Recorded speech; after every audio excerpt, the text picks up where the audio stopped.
देखो, अगर तुम भी उन्हीं लोगों में से हो जिन्हें साइफाई जॉनर्स की मूवी देखना काफी ज्यादा पसंद है, तो ये वीडियो कास्ट तुम्हारे लिए। लिटरली मैं तुम लोगों को ऐसी 5 मूवी सजेस्ट करने वाला हूँ जिसे देखकर तुम्हारा दिमाग हिल जाएगा। और जो फर्स्ट नंबर की मूवी है उसे देखकर तो मैं खुद ही हिल गया था। लिटरली इतना भी ज्यादा वेयर कुछ हो सकता है ऐसा मुझे कभी लगा भी नहीं था। लेकिन फर्स्ट नंबर की मूवी को साइड में रखते हैं अभी के लिए।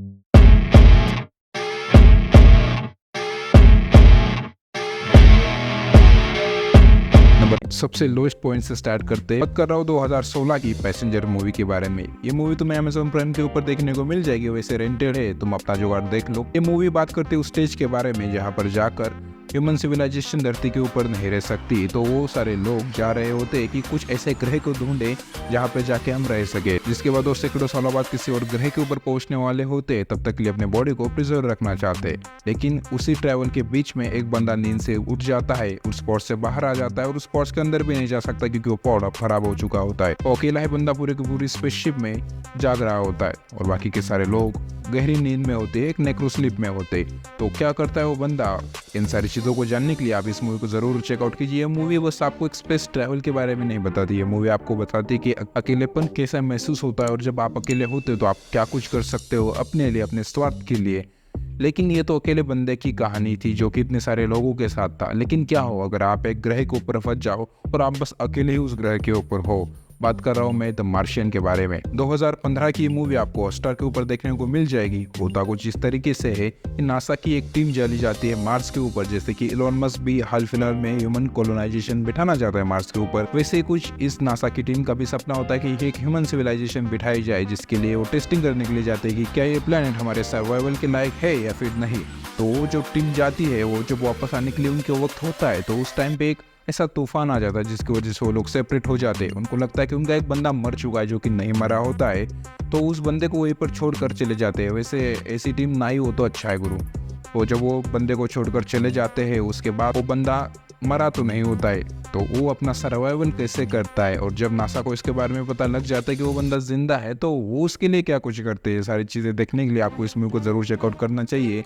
ये मूवी आपको काफ़ी ज़्यादा हिम्मत देती है कि अगर आप अकेले भी हो लेकिन आपके अंदर जज्बा हो जिंदा रहने का, कुछ कर दिखाने का, तो आप जरूर कर सकते हो। लिटरली ऐसे थ्रिलर मूवी देखना मुझे बचपन से ही पसंद है कि भाई एक अकेला आदमी फंसा है कहीं पर, वो अपना सर्वाइवल कैसे करेगा। लेकिन ये तो अकेला आदमी था जिसकी टीम इसे छोड़कर चली गई, लेकिन एक ऐसा भी अकेला आदमी था जिसने चांद के ऊपर पहला कदम रखा था। बात करो मैं नील आर्मस्ट्रांग के बारे में। बचपन में आपने इसकी कहानी जरूर सुनी होगी। तो नंबर 3 की मूवी हमारी इसी से रिलेटेड आती है, द फर्स्ट मैन। 2018 की ये मूवी आपको जियो सिनेमा के ऊपर देखने को मिल जाएगी। जब चंद्रयान 2 का मिशन फेल हुआ था तो जितना दुख हमें हुआ था, लिटरली वही सेम आप फील करोगे इस मूवी में जब अपोलो के मिशन एक के बाद एक फेल होने लगते हैं। लिटरली 10 अपोलो मिशंस लगे, उसके बाद 11वां जाकर सक्सेस हुआ। तो ये बस नील आर्मस्ट्रांग के बारे में कहानी नहीं है, ये कहानी नासा के बारे में भी है कि उन लोगों ने कैसे हार नहीं मानी और अमेरिका ने कैसे उन्हें बैक किया कि भाई हमें चांद के ऊपर एक आदमी को भेजना है। और जब नील आर्मस्ट्रांग चांद के ऊपर पहला कदम रखता है तो उस जर्नी को देखकर आपको लिटरली काफी ज्यादा अच्छी फीलिंग आती है। लेकिन फिर भी नील आर्मस्ट्रांग के साथ कोई तो था, एक बंदा तो था जो पूरी की पूरी नासा टीम थी जो उसे सपोर्ट कर रही थी। लेकिन क्या हो अगर आप पूरे के पूरे स्पेस में बस अकेले भटक जाओ? मैं बात कर रहा हूँ 2013 की ग्रेविटी मूवी के बारे में। ये मूवी आपको अमेजॉन प्राइम के ऊपर देखने को मिल जाएगी। मूवी लिटरली इतनी ज्यादा और इतनी ज्यादा अमेजिंग है ना,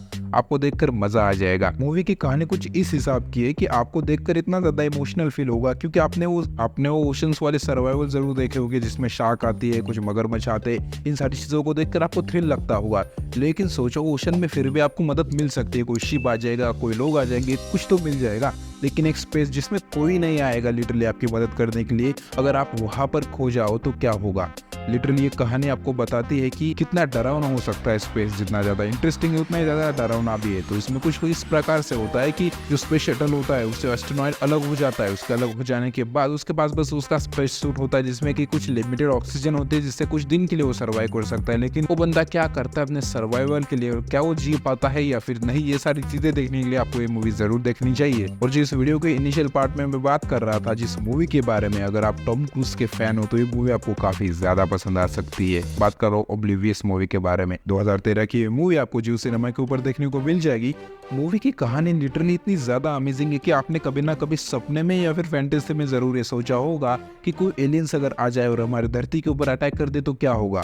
इस कहानी में भी कुछ इसी तरीके का होता है कि स्कैवेंजर्स आते हैं, अटैक करते हैं धरती के ऊपर, और हमारे इंसान भी तो कुछ आम आदमी नहीं है, वो कुछ कुछ ना कुछ तो जरूर करेंगे, जिसमें कि वो क्या करते हैं कि जो स्कैवेंजर्स होते हैं उन्हें मारने के लिए न्यूक्लियर वेपन्स का इस्तेमाल करते हैं, क्योंकि वो स्कैवेंजर्स काफी ज्यादा स्ट्रांग होते हैं। लेकिन उन्हें मारते मारते कुछ इस तरीके से हमारे धरती का हाल हो जाता है न्यूक्लियर वेपन्स की वजह से कि वो सर्वाइवल के लायक ही नहीं रहती है। तो अब वो लोग एक नए प्लेनेट की तलाश में रहते हैं, जहाँ पर उन्हें प्लेनेट मिल भी जाता है। एक्चुअली में वो प्लेनेट नहीं होता है, वो होता है एक मून, सैटर्न का मून, जिसे इन लोगों ने नाम दिया है टाइटन। अब उस टाइटन के ऊपर रहने के लिए ह्यूमन सिविलाइजेशन तो चली जाती है, लेकिन जो उनको जो एनर्जी चाहिए होती है लाइफ फॉर्म को कंटिन्यू करने के लिए, वो एनर्जी उनके पास होती है नहीं। वो एनर्जी होती है फ्यूजन एनर्जी, जो कि ओशन से आती है, धरती के ओशन से स्पेसिफिकली।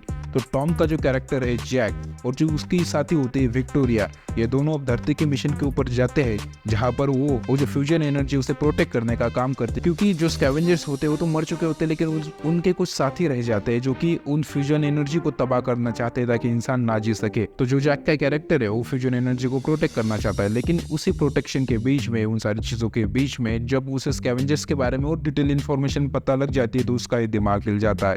तो ये सारी चीजें देखते देखते अगर आपका दिमाग ना हिला तो भाई लिख लेना। तो ये सारी तो मेरी लिस्ट हो गई टॉप 5 साइ-फाई मूवीज के बारे में, स्पेशली मूवीज के बारे में। अगर आपकी कुछ और लिस्ट हो तो आप कमेंट सेक्शन में जरूर बता सकते हो, और अगर आपके कुछ और रिकमेंडेशंस हो कि किस बारे में हमें और मूवीज या फिर किस बारे में मुझे और वीडियोस बनाने चाहिए, तो आप उसे कमेंट सेक्शन में बता देना। बाकी हम आपसे मिलेंगे अगले वीडियो में। Until then, आप अपना ख्याल रखिए एंड सब्सक्राइब।